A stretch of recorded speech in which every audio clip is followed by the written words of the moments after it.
Hello students, exercise 3.2 complete करेंगे इस video के अंदर। इस एक्सरसाइज में यूज होने वाली जो इंपॉर्टेंट चीजें हैं उन्हें 1 मिनट के अंदर रिवाइज कर लेते हैं। फर्स्ट पॉइंट देखिए, sum of the measures of the exterior angles of a polygon is 360 degree.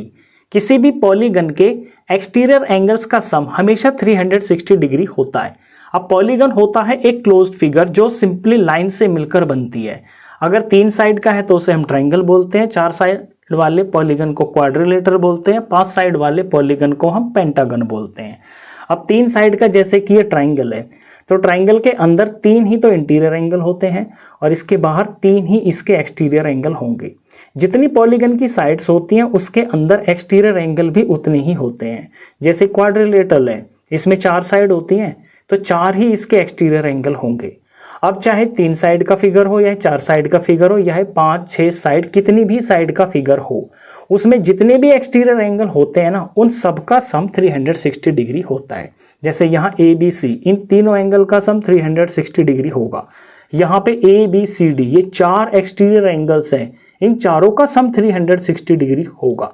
अगर कोई ऐसा पॉलीगन हो जिसके अंदर 6 साइड हों तो उसके अंदर 6 एंगल होंगे, उन 6 एंगलों का सम भी 360 डिग्री ही होगा। अब सेकंड पॉइंट ध्यान से देखिए, ये स्पेशली जो है रेगुलर पॉलीगन्स के लिए है। इसमें आपको 4 पॉइंट्स दिए, इन्हें आपको अच्छे से समझना है। रेगुलर पॉलीगन ही समझ लीजिए। पहले तो क्या होता है, रेगुलर पॉलीगन ऐसे पॉलीगन होते हैं जिनकी साइड्स की मेजरमेंट बराबर होती है और सारे जो एंगल होते हैं वो बराबर होते हैं। जैसे कि इक्विलेटरल ट्राइंगल होता है, तीनों साइड लेंथ में बराबर होती है और तीनों एंगल्स भी मेजरमेंट में बराबर होते हैं। जैसे कि स्क्वायर होता है, चारों साइड मेजरमेंट में बराबर होती है और चारों एंगल्स भी 90 डिग्री के होते हैं, यानी कि इक्वल होते हैं। ऐसी फिगर्स को हम बोलते हैं रेगुलर पॉलीगन्स। अब ये 4 पॉइंट याद रखने वाले हैं। All exterior angles are of same measure, all interior angles are of same measure. किसी भी रेगुलर पॉलीगन के जितने भी इंटीरियर एंगल होते हैं एक तो वो बराबर होते हैं और जितने भी एक्सटीरियर एंगल होते हैं वो भी बराबर होते हैं। इस इक्विलेटरल ट्राइंगल में ही समझ लीजिए, इसके सारे के सारे इंटीरियर एंगल 60 डिग्री के होते हैं। तो इसके जो इंटीरियर एंगल 60 के डिग्री के होते हैं तो इसके जो एक्सटीरियर एंगल होंगे ना वो भी बराबर होंगे। जैसे ये एक्सटीरियर एंगल है बाहर वाला तो ये हो जाएगा 180 माइनस 60 यानी 120। ऐसे यहाँ पे ये 60 माइनस हो जाएगा 180 में से 120, यहाँ पे 180 में से 60 माइनस हो जाएगा 120 डिग्री। तो यहाँ होता क्या है कि इंटीरियर एंगल और एक्सटीरियर एंगल का जो सम होता है ना वो 180 डिग्री होता है, क्योंकि इस पॉइंट के ऊपर यहाँ पर एक एंगल बन जाता है, एक स्ट्रेट लाइन बन जाती है। स्ट्रेट लाइन होती है 180 डिग्री की। तो इंटीरियर एंगल सारे बराबर होते हैं, एक्सटीरियर एंगल सारे आपस में बराबर होते हैं किसी भी रेगुलर पॉलीगन के अंदर। सी और डी पॉइंट जरा ध्यान से देखना, ये आपके लिए नई चीज है। Each exterior angle is equal to 360 degree upon में नंबर ऑफ साइड्स। अब अगर आपको किसी क्वेश्चन के अंदर एक्सटीरियर एंगल पूछ लिया जाए जहां पे आपको नंबर ऑफ साइड्स दे रखी हो क्वेश्चन में, तो फॉर्मूला एक्सटीरियर एंगल फाइंड करने का ये होता है 360 डिग्री अपॉन में नंबर ऑफ साइड्स। डी में अगर आपसे नंबर ऑफ साइड्स पूछ ली जाए किसी रेगुलर पॉलीगन की तो 360 डिग्री अपॉन में ईच एक्सटीरियर एंगल। यहाँ फर्क सिंपली ये है, ऊपर में हमेशा 360 डिग्री ही होगा। अगर एक्सटीरियर एंगल का मेजर पूछा जाए तो नंबर ऑफ साइड से डिवाइड कर देंगे, अगर नंबर ऑफ साइड्स पूछी जाए तो एक्सटीरियर एंगल के मेजरमेंट से डिवाइड कर देंगे। बस ये चीजें आपकी यूज होने वाली है इस एक्सरसाइज में। अब बढ़ते हैं इस एक्सरसाइज के क्वेश्चन नंबर 1 के ऊपर। क्वेश्चन 1 देखिए, find x in the following figures. Question 1 के अंदर आपको 2 फिगर्स दे रखी हैं ए और बी। इनके अंदर कुछ एंगल्स दे रखे हैं जो कि एक्सटीरियर एंगल्स का मेजरमेंट है और बाहर में यहाँ x दे रखा है जिसकी वैल्यू आपने फाइंड करनी है। ए फिगर में देखिए 125 एक्सटीरियर एंगल है, यहाँ x भी एक्सटीरियर एंगल है और यहाँ 125 डिग्री अगेन ये भी एक एक्सटीरियर एंगल है। तो अभी हमने पॉइंट नंबर 1 पढ़ा था कि sum of exterior angles of a polygon ये बराबर होता है 360 डिग्री के। तो पहले तो आपने ये स्टेटमेंट लिखनी है। इसके बाद में क्योंकि यहाँ पे 3 एंगल्स हैं तो तीनों का सम हम 360 डिग्री दिखाकर एक इक्वेशन तैयार कर लेंगे। मैं यहाँ से शुरू करता हूँ। पहला एंगल है x डिग्री का, प्लस में दूसरा एंगल 125 डिग्री का, प्लस में तीसरा एंगल भी 125 डिग्री का है। ये तीनों एक्सटीरियर एंगल है, इनका सम होगा 360 डिग्री। अब ये x हो गया x डिग्री, प्लस में 125 ये 250 डिग्री हो गया, ये बराबर 360 डिग्री के होगा। वैल्यू हमने x की फाइंड करनी है यहाँ पे, तो ये जो 250 डिग्री है इधर जाकर माइनस हो जाएगा। 360 डिग्री में से 250 डिग्री ये माइनस हो जाएगा, तो x की वैल्यू आ जाएगी, इनका डिफरेंस ये आएगा 110 डिग्री। यानी तीसरा ये जो x एंगल होगा ये 110 डिग्री का होगा। बिल्कुल सिंपल था। ऐसे इसका बी पार्ट है। बी पार्ट की फिगर को थोड़ा ध्यान से देखना होगा आपको। इसके अंदर 1 2 3 4 5 साइडों का ये पॉलीगन दे रखा है, ये एक पेंटागन है। तो इसके एक्सटीरियर एंगल भी जो है ना 5 ही होंगे, जिनमें से हमें कौन कौन पता है ये देखिए। ये तो x है, ये तो हमने फाइंड करना है। मैं ऐसे चलता हूँ प्रॉपरली, यहीं से चलता हूँ एंटी क्लॉकवाइज। अब यहाँ पे आइए, यहाँ निशान अंदर की तरफ लगा हुआ है ये परपेंडिकुलर का, तो ये इंटीरियर एंगल दे रखा है 90 डिग्री का। जब इंटीरियर एंगल 90 डिग्री का है और ये एक स्ट्रेट लाइन है, स्ट्रेट लाइन यहाँ पे होती है 180 डिग्री की, ये लीनियर पेयर बन गया ना, ये दोनों एंगल मिलकर 180 डिग्री के होंगे। तो अगर ये अंदर का एंगल 90 डिग्री है तो ये बाहर का एंगल भी 90 डिग्री का होगा। दूसरा एंगल हो गया। अब तीसरे पे आइए, ये एक्सटीरियर एंगल है 60 डिग्री का। चौथे पे आइए, यहाँ बाहर निशान लगा हुआ है परपेंडिकुलर का, यानी ये एंगल भी 90 डिग्री का है। पांचवे पे आइए, ये एक्सटीरियर एंगल 70 डिग्री का दे रखा है। तो ये पांचों एंगल मिलकर 360 डिग्री के होंगे। तो पहले तो स्टेटमेंट लिखेंगे, इसके बाद यहाँ से लिखना शुरू करते हैं एक्स से ही। ये एक्स हो गया, एक्स के बाद में प्लस 90 डिग्री, एक सीक्वेंस में लिखेंगे इनको ताकि कोई गलती ना हो जाए लिखने में। 90 हो गया, फिर 60, फिर 90, फिर 70। 60 डिग्री प्लस में 90 डिग्री, फिर प्लस में यहाँ पर ये 70 डिग्री, और इनका सम हो गया है 360 डिग्री। x हो गया, इसको बचा लेते हैं यहाँ पे, प्लस में नंबर को ऐड कर लेते हैं। 90 हो गया 180, 60 और 70 हो गया 130, इनका सम 0 8 9 10 11, एक और यहाँ पर 3 आ गया 310। तो 310 इधर नंबर आ गया और ये बराबर है 360 डिग्री के।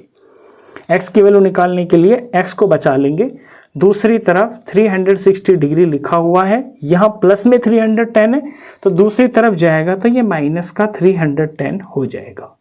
तो x की वैल्यू आ जाएगी, इनका डिफरेंस जो कि आ रहा है यहाँ पे 50 डिग्री। तो इसमें x की वैल्यू आ गई है 50 डिग्री। ये इसका आंसर हो गया।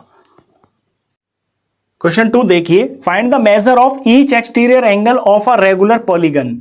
यहां पे रेगुलर पॉलीगन की बात चल रही है और आपने फाइंड करना है एक्सटीरियर एंगल। आपको नंबर 1 में 9 साइड्स दे रखी है, नंबर 2 में 15 साइड्स दे रखी हैं। तो बिल्कुल सिंपल क्वेश्चन है, इसका फॉर्मूला बिल्कुल स्ट्रेट फॉरवर्ड है।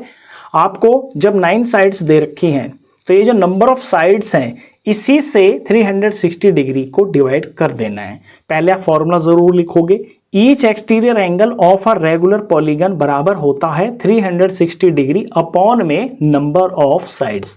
यहाँ वैल्यू लगा लेते हैं, ये 360 डिग्री हो गया और इसके अंदर जो साइड्स हैं वो है 9, तो इसे 9 से डिवाइड करेंगे तो ये 40 आ जाएगा और आंसर डिग्री में आएगा क्योंकि हम यहाँ पर एंगल निकाल रहे हैं। बिल्कुल सिंपल था। सेम इसी तरह का बी पार्ट है जिसके अंदर आपको 15 साइड्स दे रखी हैं। पहले फॉर्मूला लिखेंगे 360 डिग्री अपॉन में नंबर ऑफ साइड्स, तो 360 डिग्री को साइड्स यानी कि यहाँ पर 15 है, 15 से डिवाइड करेंगे।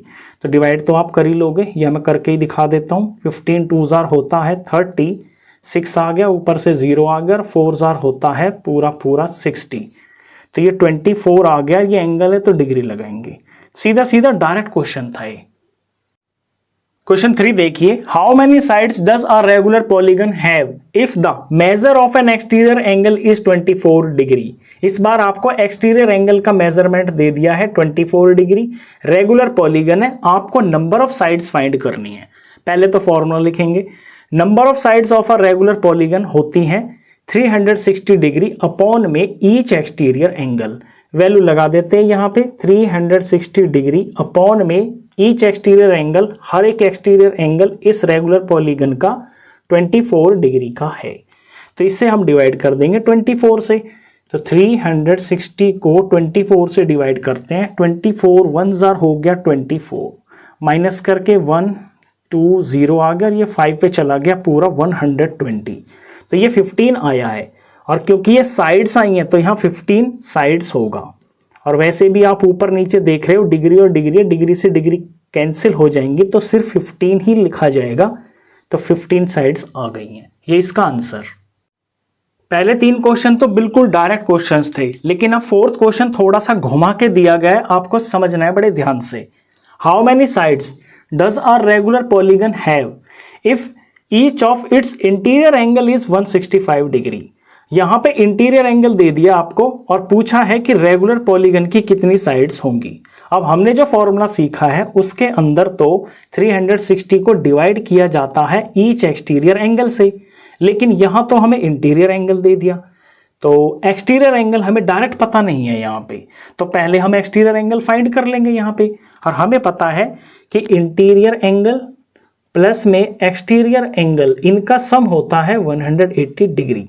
तो इस हिसाब से अगर मेरे को यहाँ एक्सटीरियर एंगल फाइंड करना है तो एक्सटीरियर एंगल ये बराबर हो जाएगा 180 डिग्री माइनस 165 डिग्री, सब्ट्रैक्ट करेंगे तो ये आ जाएगा 15 डिग्री का। तो ये काम आपको इसमें पहले करना है, एकदम जोश में मत कर देना क्वेश्चन को कि यहाँ एंगल दे रखा है तो 360 को एंगल से डिवाइड कर देंगे। ये भी समझना होगा आपको कि ये कौन सा एंगल दे रखा है। अगर एक्सटीरियर एंगल दे रखा है फिर तो आप डायरेक्ट वैल्यू लगा दोगे, लेकिन अगर इंटीरियर एंगल दे रखा है तो पहले आप 180 में से इंटीरियर एंगल को माइनस करोगे तब जाकर एक्सटीरियर एंगल आएगा। फिर ये स्टेटमेंट लिखोगे, फिर यहाँ पे वैल्यू लगा दोगे 360 डिग्री अपॉन में ईच एक्सटीरियर एंगल जो कि है 15 डिग्री। और हमने पीछे भी अभी ये डिवाइड किया था, 360 को 15 से डिवाइड करेंगे तो ये आएगा 24, डिग्री से डिग्री कैंसिल हो गया तो ये 24 साइड्स इसका आंसर आ गया। क्वेश्चन 5 देखिए, is it possible to have a regular polygon with measure of each exterior angle as 22 degree. ये हमसे पूछा है इसके अंदर कि क्या कोई ऐसा रेगुलर पॉलीगन बनाना पॉसिबल है जिसका हर एक एक्सटीरियर एंगल 22 डिग्री का हो। अब एक्सटीरियर एंगल से रिलेटेड हमें एक फॉर्मूला पता है, नंबर ऑफ साइड्स बराबर 360 डिग्री अपॉन में ईच एक्सटीरियर एंगल। तो अगर मैं इस फॉर्मूले के अंदर ये एक्सटीरियर एंगल का मेजरमेंट रखता हूं तो वहां पे नंबर ऑफ साइड्स आएंगी। अगर तो वो नंबर ऑफ साइड्स आती हैं एक नेचुरल नंबर यानी कि काउंटिंग नंबर जिसे हम गिन सकते हैं, जैसे 1 2 3 4, तो हमारा जवाब होगा यस। अगर यहाँ नंबर ऑफ साइड्स आती हैं कोई डेसिमल में या फ्रैक्शन में तो हमारा जवाब होगा नो, क्योंकि नंबर ऑफ साइड्स का मतलब हो गया गिनती तो एक प्रॉपर नंबर में आएगी। तो यहाँ इस फॉर्मूले में हम वैल्यू लगाते हैं तो 360 डिग्री अपॉन में ईच एक्सटीरियर एंगल की वैल्यू 22 डिग्री दे रखी है। मैं यहाँ डिवाइड करता हूँ 360 को 22 से, 22 1 पे जाएगा, ये 22 आ गया, माइनस किया यहाँ 4 आ गया, यहाँ 1 आ गया, ये 140 आ गया, ये 6 पे जाएगा, ये 132 आ जाएगा, 10 में से 2 गया तो यहाँ 8 आ गया। अब ये रिमाइंडर आ गया। आगे क्वेश्चन को चलाने के लिए मेरे को यहाँ डेसिमल लगाना पड़ेगा। अगर मैं इसका आंसर लिखता हूँ मिक्स फ्रैक्शन में तो 16 तो ये आ गया, रिमाइंडर हम ऊपर लिखते हैं और ये जो 22 डिवाइजर है ये नीचे लिखते हैं। अब ये नंबर ऑफ साइड्स आई हैं, तो ये क्या साइड्स आई हैं, ये तो ऐसे है कि 16 से कुछ ज़्यादा है, तो 16 से कुछ ज़्यादा साइड्स कभी ऐसे थोड़ी होती हैं कि 16 है या 16.5 है, ऐसी तो साइड नहीं हो सकती, 16 हो सकती है या फिर 17 हो सकती है। कभी भी पॉइंट में या फ्रैक्शन में इस तरह की साइड तो नहीं हो सकती ना, क्योंकि वो गिनती होती है। तो यहाँ ये जो नंबर ऑफ साइड्स आ रही है ना, ये एक प्रॉपर गिनती का नंबर नहीं आ रहा है, तो हमारा जवाब होगा नो। हम लिखेंगे आंसर में नो। क्यों? क्योंकि ये जो 22 है ये 360 को पूरा डिवाइड नहीं कर पा रहा है। सिंस, रीज़न भी लिख देंगे हम यहाँ पे, since 22 is not a divisor of 360। अगला इसमें बी पार्ट भी है, उसे भी ध्यान से समझेंगे। Can it be an interior angle of a regular polygon why. अब यहाँ इट बोला जा रहा है इस 22 को, ये कहता है कि क्या ये जो 22 है ये इंटीरियर एंगल हो सकता है। तो इंटीरियर एंगल का तो हमारे पास कोई फॉर्मूला होता नहीं है, होता है हमारे पास एक्सटीरियर एंगल का ही। हम अगर 22 को इंटीरियर एंगल मानते हैं तो फिर एक्सटीरियर एंगल उसके अकॉर्डिंग आ जाएगा। तो एक्सटीरियर एंगल हो जाएगा 180 डिग्री माइनस 22 को अगर इंटीरियर एंगल लेते हैं तो फिर एक्सटीरियर एंगल यहाँ पे कुछ और निकल के आएगा। ये क्या आएगा, 180 में से हम 22 माइनस करेंगे तो ये 158 डिग्री आएगा। अब इस 158 डिग्री को हम एक्सटीरियर एंगल के जगह पर रख कर देखते हैं इस फॉर्मूले में। Number of sides is equal to 360 degree upon each exterior angle. ये 360 डिग्री अपॉन में हर एक एक्सटीरियर एंगल इस बार 158 डिग्री का हो जाएगा। अब यहाँ भी हमें यही करके देखना है कि क्या 360 को 158 पूरा डिवाइड कर देगा। तो 360 अपॉन में 158, ये 2 पे चला जाएगा, 2 पे जाएगा तो ये आएगा 316। माइनस करके 10 में से 6 गया तो 4 आया, 5 में से 1 गया तो यहाँ भी 4 आया। अब अगर क्वेश्चन मेरे को आगे ले जाना है तो मुझे डेसिमल लगाना पड़ेगा। इट मीन्स यहाँ पर एक नेचुरल नंबर नहीं आया है, नंबर ऑफ साइड्स आई हैं 2 and 44/158। ये बिल्कुल भी एक्सेप्टेबल नहीं है क्योंकि साइड्स गिनती में होती हैं, तो यहाँ साइड्स जो है गिनती में नहीं आई है प्रॉपरली। तो इसका भी जवाब नो ही होगा। इसमें भी हम यही लिखेंगे कि नो, क्योंकि 158 है, ये भी पूरा डिवाइड नहीं कर पा रहा है 360 को। 158 is not a divisor of 360। Simple था बिल्कुल। 6th क्वेश्चन थोड़ा ध्यान से देखना, ये कॉन्सेप्चुअल क्वेश्चन है। ए पार्ट है, what is the minimum interior angle possible for our regular polygon and why. इसमें कहता है मिनिमम इंटीरियर एंगल, सबसे कम मेजरमेंट का इंटीरियर एंगल किसके अंदर, एक रेगुलर पॉलीगन के अंदर। तो मैं रेगुलर पॉलीगन पहले सबसे छोटा वाला ही बनाता हूं। सबसे कम साइडों वाला रेगुलर पॉलीगन होता है इक्विलैटरल ट्रायंगल। इससे बड़ा यानी कि इससे ज्यादा साइडों वाला फिर होता है 4 साइड का स्क्वायर। तो ये हो गए हैं 2 रेगुलर पॉलीगन। अब इसके इंटीरियर एंगल की बात करते हैं। इक्विलैटरल ट्रायंगल की सारी साइड बराबर होती हैं तो सारे एंगल भी बराबर होते हैं। ये होते हैं 60 डिग्री के। स्क्वायर में 4 एंगल होते हैं, चारों के चारों बराबर होते हैं तो ये होते हैं सारे 90 डिग्री के। यहां से हमें एक ऑब्जर्वेशन मिल रही है कि जैसे जैसे हमारे रेगुलर पॉलीगन की साइड्स बढ़ रही है ना, साइड्स अप जा रही है यानी कि गिनती बढ़ रही है, उसी तरह से इसके जो इंटीरियर एंगल्स हैं उनका भी मेजरमेंट बढ़ रहा है। अब अगर यहाँ 5 साइड का कोई रेगुलर पॉलीगन होगा, लेट सपोज यहाँ पे कोई रेगुलर पेंटागन होगा 5 साइडों वाला, तो इसका जो हर एक एंगल है ना वो 90 से बड़ा ही होगा। तो यहाँ ऑब्जर्वेशन से हम ये समझ रहे हैं, हमसे तो पूछा है ना मिनिमम इंटीरियर एंगल, तो सबसे कम मेजरमेंट का इंटीरियर एंगल तो 60 डिग्री ही होगा। बाकी तो इससे बड़े ही आएंगे, यहाँ 90 आएगा, यहाँ 90 से भी बड़ा आएगा। तो पहले का जवाब तो है इसके अंदर 60 डिग्री। अब इसी से रिलेटेड इसका बी पार्ट है, what is the maximum exterior angle possible for a regular polygon. अब यहाँ मैक्सिमम पूछा है यानी बड़े से बड़ा एक्सटीरियर एंगल कितने डिग्री का हो सकता है। अब फिर से इसी फिगर के ऊपर आइए, सबसे कम साइडों वाला रेगुलर पॉलीगन होता है इक्विलैटरल ट्रायंगल। अगर इसका मैं एक्सटीरियर एंगल निकालता हूं तो ये हो जाएगा 180 माइनस 60 यानी कि 120 डिग्री। इसका हर एक एक्सटीरियर एंगल 120 डिग्री का होगा। फिर 4 साइडों वाले पे आते हैं जो कि स्क्वायर होता है। अगर इसका हर एक एक्सटीरियर एंगल में निकालता हूं तो वो हो जाएगा 180 डिग्री माइनस 90 यानी कि 90 डिग्री। अब यहाँ से हमें क्या ऑब्जर्वेशन मिल रही है, यहाँ से ऑब्जर्वेशन ये मिल रही है कि जैसे जैसे साइड्स की काउंटिंग बढ़ रही है इसका जो एक्सटीरियर एंगल है वो घट रहा है, वो कम हो रहा है। इस बात का मतलब ये हो गया जिसकी साइड सबसे कम है ना उसी का एक्सटीरियर एंगल सबसे बड़ा होगा मेजरमेंट में। वो यहाँ पे क्या है 120। हमसे मैक्सिमम पूछा है ना एक्सटीरियर एंगल का, तो ये है 120 डिग्री। तो इसका आंसर हो गया 120 डिग्री। ये इस एक्सरसाइज का लास्ट क्वेश्चन था। इसी के साथ ही एक्सरसाइज कंप्लीट हो जाती है।